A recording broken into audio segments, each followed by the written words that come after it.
આથમ તો સૂરજ આપણને જ સમજાવે છે કે નવી સવાર લઈને આવશે. જો આ રસ્તો બંધ છે, આપણે અહીંયા આવી ગયા પણ રસ્તો બંધ છે, હજી આપણે પાછા જવું પડશે. રામ રામ સૌને. વ્લોગમાં તમારું બધાનું સ્વાગત છે. Welcome to our new vlog.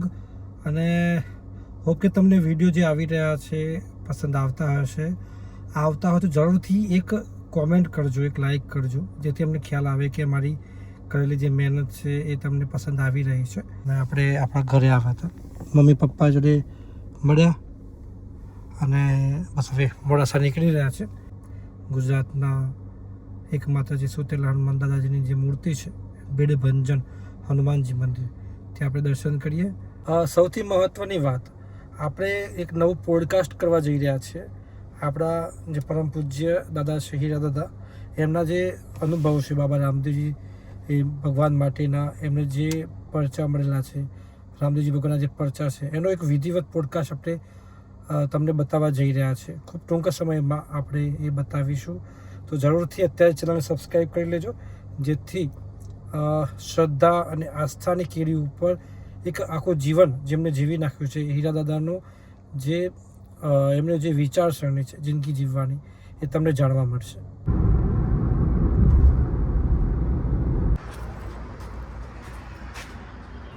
જો આપણે ઘરે ગયા હતા, મંદિરે જવું છે, પણ પહેલાં આપણે ઓફિસે આવ્યા. ગાડી કેવી સરસ મજાની દેખાય છે ફ્રેમમાં, રીતે ગાડી તૈયાર કરે. જુઓ, હા, મે બેગ છે આ, જો તૈયાર કરી છે. જોવા જો ઉપર મોર લગાવ્યા છે, ફૂલ ઓરિજિનલ ફૂલ છે. હા, પણ થયું કે બતાવી દઉં, મને જોઈને મજા આવી ગઈ. મને તો તને બધા બતાવું. જો મોર લગાવ્યા છે, મોરની આંખો જોઈશ. हाँ, क्या कर दिया है इसका. जबरदस्त.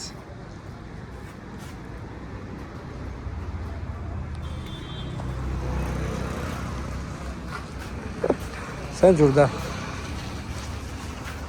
જો આ બધી ગાડીઓ પડી છે, જો જોઈતી હોય તારા નંબર ઉપર ફોન કરજો. તમને બધાને ગાડી કેવી લાગી જો કહેજો કોમેન્ટમાં.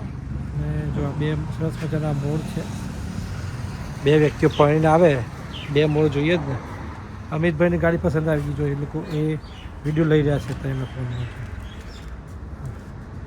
iPhone 17 શું થયું પછી ગોબો કાઢવા મળે, ગોબો પાડવા નથી મળે. પણ નોર્મલ હમણાં ટેમ્પરરી ખેંચાયું છે. હવે 2-3 દિવસ પછી ઉદયપુર ફરવા જવાનો રિસોર્ટ.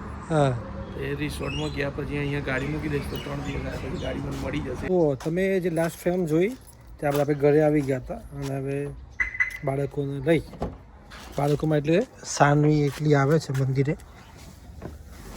સાનવીને લઈ અને જઈ રહ્યા છીએ સાકરિયા મંદિરે. શનિવાર છે, દર્શન કરતા આવીએ. જો સન કેવો શાઇન થઈ રહ્યો છે, મસ્ત હે સાનવી, ગોલ્ડન. તમે આ સાનવીને બંને નીકળી ગયા છીએ સાકરિયા મંદિરે. દર શનિવારે તમે દર્શન કરવા જતા હોઈએ છીએ. કોઈ દિવસ બતાવતા નથી, પરંતુ આજે થયું કે ચલો બતાવી દઈએ.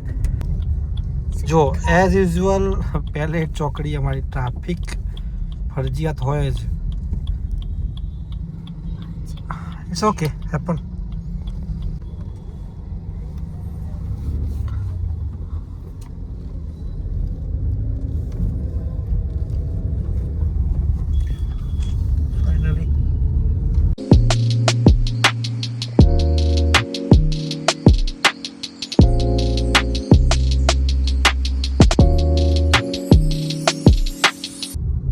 જો મિત્રો, અહીં આવી રહ્યું છે ડી-માર્ટ. અહીં બાજુમાં જે આપણી હોસ્પિટલ છે, એમ્સ હોસ્પિટલ, એની બાજુમાં ડી-માર્ટ આવી રહ્યું છે. આપણે જે મંદિરે જઈ રહ્યા છે, ભીડભંજન હનુમાન દાદાનું મંદિર, આપણે ત્યાં જઈ રહ્યા છે. આપણે મારા વિસ્તારના તમામ લોકો લગભગ ત્યાં જાય છે. ગુજરાતમાં કષ્ટભંજન દાદાનું જે મંદિર છે સારંગપુર ખાતે આવેલું છે. ભીડભંજન દાદાનું મંદિર અરવલ્લીમાં આવેલું છે, જે મોડાસાના સાકરિયા ગામે છે. જે સોતેલા હનુમાન દાદાનું જે મંદિર છે એ દેશમાં 2 જગ્યાએ છે, એક ઔરંગાબાદમાં છે અને એક અરવલ્લીમાં છે. એટલે કે ખૂબ મોટી વાત કહેવાય, અને ખૂબ શ્રદ્ધાભાવ સાથે લોકો આ મંદિરે જતા હોય છે. અને ત્યાં જઈને તમને બતાવું કે એપ્રિલ માસમાં મંદિર જે નવું બની રહ્યું છે એનો જીર્ણોદ્ધાર થવાનો છે. જો દોસ્તો આ જે બધા ચાલતા જાય છે ને, આ બધા ચાલતા હજી આગળ પણ જતા છે. જો આ બધા એ ત્યાં મંદિર ખાતે જાય છે, ચાલતા ચાલતા જાય છે. એટલે કે સાકરિયા હનુમાન દાદા મંદિરે ઘણા બધા લોકો રસ્તે ચાલતા જતા હોય છે.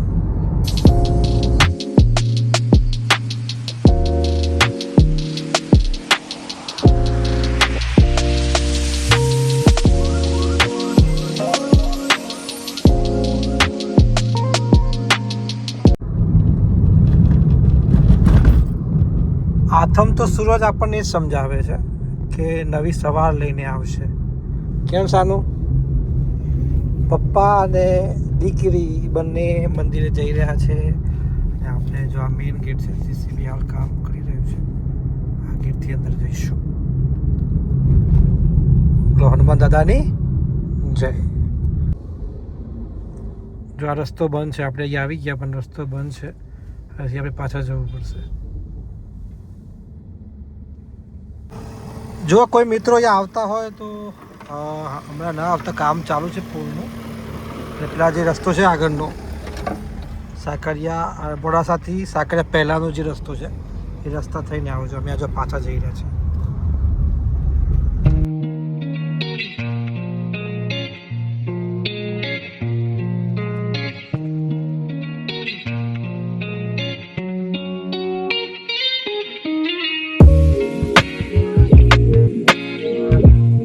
આ બીજો રસ્તો છે, આપણે વીરભંજન હનુમાન દાદા મંદિરનો ત્યાં જઈએ છીએ. અને વિપશ્યના કેન્દ્ર પણ છે, રસ્તામાં જ આવે છે. હું તમને બતાવું આગળ.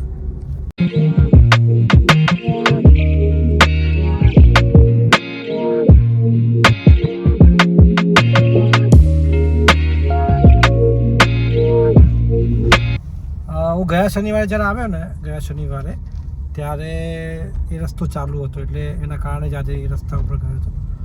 પરંતુ આજે હવે પાછા આપણે આ રસ્તો થઈને જતા. ભગવાનના દર્શન તો કરવા જ પડે. જો સાકરિયા મહાદેવજીનું મંદિર છે અહીંયા. રસ્તામાં જઈએ ને એટલે આવી જાય.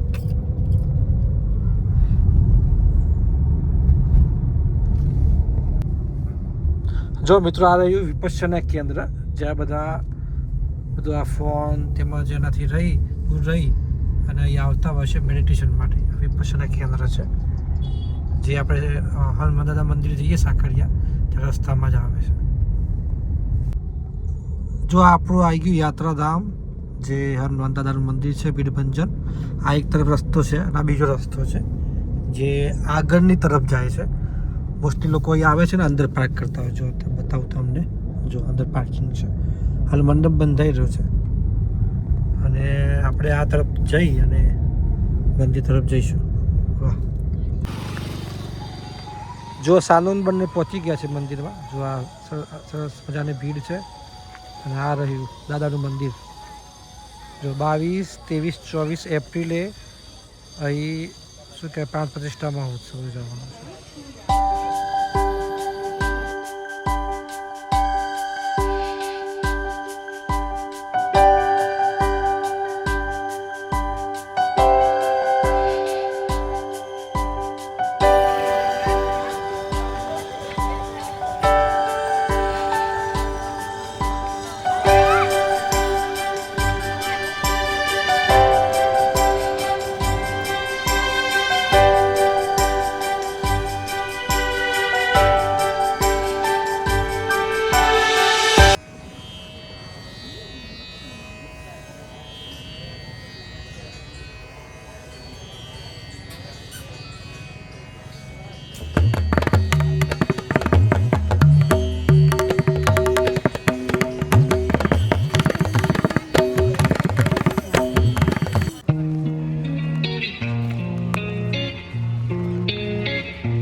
જો મિત્રો આપણે દર્શન કરવા માટે આવ્યા હતા અને દર્શન સરસ મજાના થઈ પણ ગયા છે. તો આપણે જો આ પથ્થર જે ખાય છે ને, જે અયોધ્યા રામ મંદિરમાં જે પથ્થર વપરાતા ને એ જ આ પથ્થર છે. આ બધા જે આ મંદિરમાં લાગી પણ ચૂક્યા છે. ભવ્ય મંદિર બની ચૂક્યું છે અને એપ્રિલ 2026માં 22, 23 અને 24 ત્રિદિવસીય ભવ્ય મહોત્સવ યોજવાનો છે. પુનઃ નવનિર્મિત મંદિરનો જીર્ણોદ્ધાર અને રામ દરબારનો પુનઃ પ્રાણ પ્રતિષ્ઠા મહોત્સવ ભવ્ય યોજવાનો છે અને અનેક લોકો દાન કરી રહ્યા છે. તમારે પણ દાન કરવું હોય તો આ મંદિરમાં આવી શકો છો.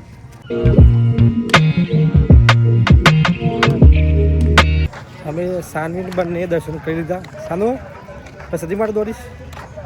જો આ સાનુ આવી જય સિયારામ.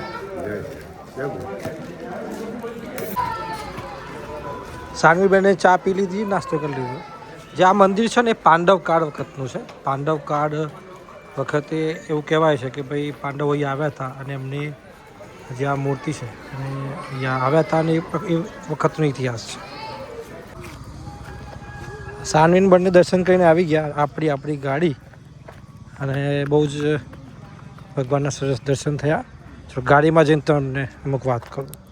જો મિત્રો, આ જે મંદિર છે એ મંદિર હજુ તૈયાર થઈ રહ્યું છે ને લગભગ ચોથા મહિનામાં 22, 23, 24 એનો જીર્ણોદ્ધાર છે અને આ મંદિર સંપૂર્ણ રીતે તૈયાર થઈ જશે એટલે આપણે વિધિવત એનો વ્લોગ બનાવીશું અને ઇતિહાસ વિશે વાત કરીશું. પરંતુ આજે આપણે દર્શન કરવા માટે આવ્યા હતા. એક દર્શન વ્લોગ છે એટલે કે જે અનુભૂતિ છે દાદા માટેની, કારણ કે એમનાથી મોટું કશું જ નથી. એટલે એમના ચરણોમાં વંદન કર્યા અને બસ દર્શન કર્યા. શનિવારે દર્શન કરવા આવીએ છીએ અને અમારા મોડાસા આજુબાજુ રહેતા લોકો શનિવારે ક્યારેય ચૂકતા નથી દાદાના દર્શન. ખૂબ જ આનંદની લાગણી, શાંતિની અનુભૂતિ અહીં થાય છે. બેટા તને કેવું લાગ્યું? જો દર્શન કરીને પાછા આપણે હાઈવે ઉપર આવી ગયા અને ઘર તરફ જઈ રહ્યા છીએ અત્યારે અને સાંજ થઈ ગઈ છે. અને જો દાદાના જતા ભક્તો જે છે ને અઢળક ગાડીઓ આપણને મળી રહી છે. ચાલતા કહો, ગાડીઓ જતા કહો, ખૂબ જો આ બધી ગાડીઓ દાદાના દર્શને આવી રહી છે.